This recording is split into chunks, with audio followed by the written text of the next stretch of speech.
1941-42ನೇ ಸಾಲಿನಲ್ಲಿ ನಮ್ಮ ಹೈದರಾಬಾದ್ ಗುಲ್ಬರ್ಗ ಹೋಡ್ಲಾ ಮಠಕ್ಕೆ ಸಂಬಂಧಿಸಿದಂಥ ಆಸ್ತಿ ಅದು.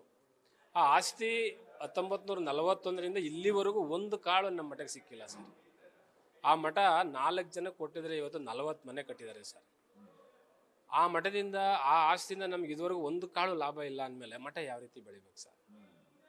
ಮಠದ ಉದ್ಧಾರಕ್ಕೋಸ್ಕರವಾಗಿ ಶ್ರೀಗಳವರು ವಿಲ್ ಮಾಡಿದ್ದಾರೆ ಸರ್ 41-42ರಲ್ಲಿ.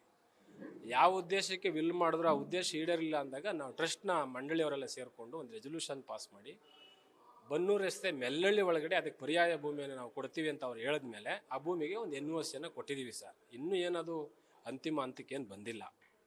ಇವರು ಮೊದಲೇ ಒಪ್ಕೊಂಡು ಮಠಕ್ಕೆ ಬಂದು ಇಲ್ಲ ಸ್ವಾಮಿ ನಾವು ನಿಮ್ಗೊಂದು ಅರ್ಧ ಬಿಟ್ಕೊಡ್ತೀವಿ ಅಂದರೆ ನಾವು ಬಿಡ್ತಿರ್ಲಿಲ್ವ ಸರ್? ಇವ್ರ ಹೆಸರಲ್ಲಿ ಒಂದು ಪೇಪರ್ ಇಲ್ಲ. ಮಠದ ಆಸ್ತಿ 500 ರೂಪಾಯಿಗೆ ವರ್ಧಮಾನ್ ಲಕ್ಷ್ಮೀಪತಯ್ಯ ರಣಜಿತ್ ಟ್ಯಾಕೀಸ್ ಓನರಿಂದ ತಗೊಂಡಿರೋದು ಶಿವಯೋಗಿ ಸ್ವಾಮಿಗಳು, ನಮ್ಮ ಗುರುಗಳು. ಆ ತಗೊಂಡು ಏನಂತ ವಿಲ್ ಬರೆದಿದ್ದಾರೆ, ಇದು ಸಾಮಾಜಿಕವಾಗಿ ಶೈಕ್ಷಣಿಕವಾಗಿ ಉಪಯೋಗ ಆಗಲಿ ಅಂತ ಬರೆದಿದ್ದಾರೆ ಸರ್. 4 ಮನೆಯವರು ಉದ್ಧಾರ ಆಯ್ತಿದ್ದಾರೆ ಹೊರತು ನಾಡನ್ ಜನ ಎಲ್ಲಿ ಉದ್ಧಾರ ಆಯ್ತಿದ್ದಾರೆ ಸರ್? 4 ಜನಕ್ಕೋಸ್ಕರ ಸ್ವಾಮಿಗಳು ಮಾಡಿದ್ರು, ನಾಡಿಗೋಸ್ಕರ ಸ್ವಾಮಿಗಳು ಮಾಡಿದ್ರು. ಹೌದೌದು, ಮಠದ ಹೆಸರು ಕೊರಳಿ ಮಠದ ಹೆಸರಲ್ಲಿ ಇದೆ. ಹೌದು. ಯಾರು ಅವರು ಭೂಮಿ 90 ವರ್ಷ 80 ವರ್ಷ ನಾವು ಅಲ್ಲಿ ಊಟ ಮಾಡ್ತಾ ಇದ್ದೀವಿ, ನಾವು ಉಳಿವು ಮಾಡ್ಕೊಂಡಿದ್ದೀವಿ ಅಂತ. ಅದಕ್ಕೆ ನಾನೇ ಹೇಳ್ತೇನೆ, ನೀವು ಮಾಡ್ಕೊಳ್ಳೋರಿದ್ರೆ ಖಂಡಿತವಾಗ್ಲೂ ಮಠಕ್ಕೆ ಬಂದ್ಬಿಟ್ಟು ನೀವೊಂದಷ್ಟು ನಾವೊಂದಷ್ಟು ಮಾಡ್ಕೊಳ್ಳಿ ಅಂತೇಳಿ ಮಾಡ್ತೀವಿ ನಾವು. ಅದೂ ಇಲ್ಲ, ಇದೂ ಇಲ್ಲ. ಏಕಾಏಕಿ 26 ಎಕರೆ ಜಮೀನು ಅಂದ್ರೆ ಏನಾಯ್ತು ಸರ್ ಲಕ್ಷ್ಮೀಪುರದಲ್ಲಿ ದುದ್ದಿಗೆರೆಯಲ್ಲಿ? ಅಲ್ಲ, ಮಾರಾಟ ಮಾಡ್ಲಿಕ್ಕೆ ಅನಿವಾರ್ಯತೆ ಇದೆಯಲ್ಲ ಸರ್. ನಾವು ಸ್ವಾಮಿಗಳವರ ಧ್ಯೇಯ ಉದ್ದೇಶಗಳನ್ನ ಈಡೇರಿಸಲೇಬೇಕು, ಶಿಕ್ಷಣ ಸಂಸ್ಥೆ ಮಾಡಲೇಬೇಕು, ಒಂದು ಶಾಲಾ ಕಾಲೇಜ್ ಮಾಡಲೇಬೇಕಲ್ಲ ಸರ್. ಭೂಮಿ ಬೇಕೋ ಬೇಡೋ ನಮಗೆ? ಪರ್ಯಾಯ ಭೂಮಿ ಕೊಡ್ತೀವಿ ಅಂದಾಗ ನಾವು ಒಪ್ಕೊಳ್ಳೇಬೇಕಾಗ್ತದೆ. ಅದಕ್ಕೆ ಪರ್ಯಾಯ ಭೂಮಿಯನ್ನು ಈಗಾಗಲೇ ಪರಬಾರೆ ಮಾಡಲಿಕ್ಕೆ NOC ಕೊಡಿ ಅಂತ ಹೇಳಿದ್ರೆ ಕೊಟ್ಟಿದ್ದೀವಿ ನಾವು.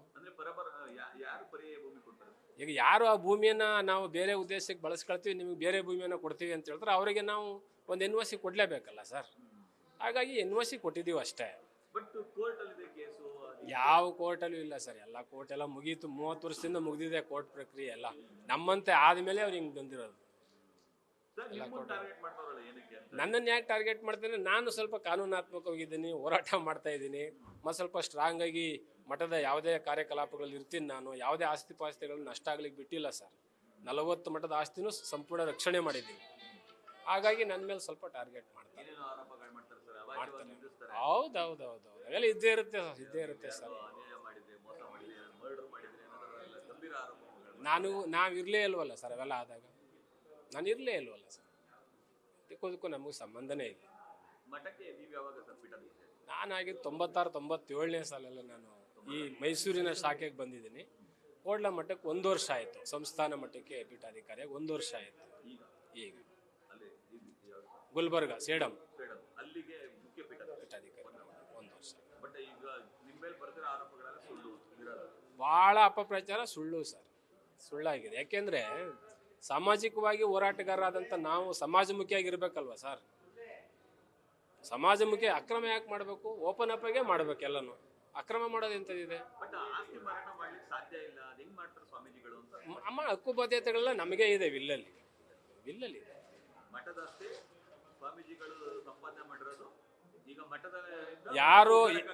ಯಾರು ಮೂಲ ಮಠದ ಸ್ವಾಮಿಗಳಾಗಿರ್ತಾರೋ ಅವ್ರಿಗೆ ಮಾತ್ರ ಹಕ್ಕು ಬಾಧ್ಯತೆ ಇರುತ್ತೆ ಸರ್. ನಾನು ಮೂಲ ಮಠದಲ್ಲಿ ಇದ್ದೀನಿ, ನಾನು ರೆಸೊಲ್ಯೂಷನ್ ಪಾಸ್ ಮಾಡಿ ನಮ್ಮ ಆಡಳಿತ ಮಂಡಳಿ ಎಲ್ಲ ಟೆಸ್ಟ್ ಪಾಸ್ ಮಾಡಿ ಮಾಡಿದ್ದೀವಿ ಸರ್. ಅದು ಅಕ್ರಮ ಖಂಡಿತ ಮಾಡಬೇಕಲ್ಲ ಸರ್. 90 ವರ್ಷದಿಂದ ಏನೂ ಮಾಡಿಲ್ಲ ಮೈಸೂರು ಭಾಗದಲ್ಲಿ. ಆ ಭಾಗದಲ್ಲಿ ಎಲ್ಲ ಶಾಲಾ ಕಾಲೇಜ್ ಇದೆ ನಮ್ಮದು. ಅವರು 500 ರೂಪಾಯಿಗೆ ತೆಗೆದುಕೊಂಡಂಥ ಆಸ್ತಿ 26 ಎಕರೆ, ಒಂದು ಕಾಳಿದವರೆಗೂ ಕೊಟ್ಟಿಲ್ಲ ಮಠಕ್ಕೆ. ಏನು ಮಾಡೋದು?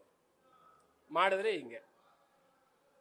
ಹಂಗಾಗಿ ನಾವು 100ಕ್ಕೆ 100 ಅಲ್ವಾ ಸರ್? ಯಾವುದೇ ದಾಖಲೆಗಳಿಲ್ಲ ಅವ್ರಿಗೆ ಅಂದಮೇಲೆ ಅನಧಿಕೃತ ಅಲ್ವಾ ಸರ್? ಅದು ಅಧಿಕೃತ ಹೆಂಗಾಗುತ್ತೆ? 2-3 ಸರಿ ಸಭೆ ಮಾಡಿದ್ದೀನಿ ಸರ್. ನಾವು ಮಾಡ್ತಾ ಇದ್ದೀವಿ, ನಾವು ಮಾಡ್ತೀವಿ ಅಂತ. ಏನು ಮಾಡೋದು? ಕಾನೂನು ಪ್ರಕಾರ ಏನು ಬೇಕೋ ಮಾಡಿದ್ದೀವಿ. ಕಾನೂನು ಹೋರಾಟ ಮಾಡ್ರಪ್ಪ ಅಂತ ಹೇಳಿದ್ದೀವಿ.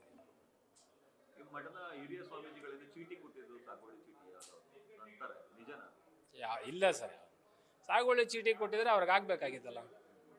DC ಯಾಕೆ ವಜಾ ಮಾಡ್ತಿದ್ರು, AC ಯಾಕೆ ವಜಾ ಮಾಡ್ತಿದ್ರು? ನಾನು ಯಾವ ಪ್ರಭಾವ, ಜನರ ಮಧ್ಯದಲ್ಲಿ ಇರ್ತೀನಿ ಅಷ್ಟೇ. ನಂದು ಯಾವ ಪ್ರಭಾವ ಈಗ? ಯಾವ ಪ್ರಭಾವ ಇಲ್ಲ ಸರ್. ನಮ್ಮ ಸ್ವಾಮೀಜಿಗಳು ಸಹ ಅವರು ಏನು ಮಾಡಿದ್ದಾರೆ ಅಂತಕ್ಕಂಥದ್ದೆಲ್ಲ ನನಗೆ ರೆಕಾರ್ಡ್ ಮುಖಾಂತರ ಎಲ್ಲ ಮಾಡಿದ್ದಾರೆ ಸರ್. ಹಂಗಾಗಿ ತಮ್ಗೆ ಅದನ್ನು ಒಂಚೂರು ನೀವು ಇರೋದ್ರಿಂದ ತೋರಿಸ್ಬಿಡ್ತೀನಿ ನಿಮ್ಗೆ ಏನಾಗಿದೆ ಅಂತ.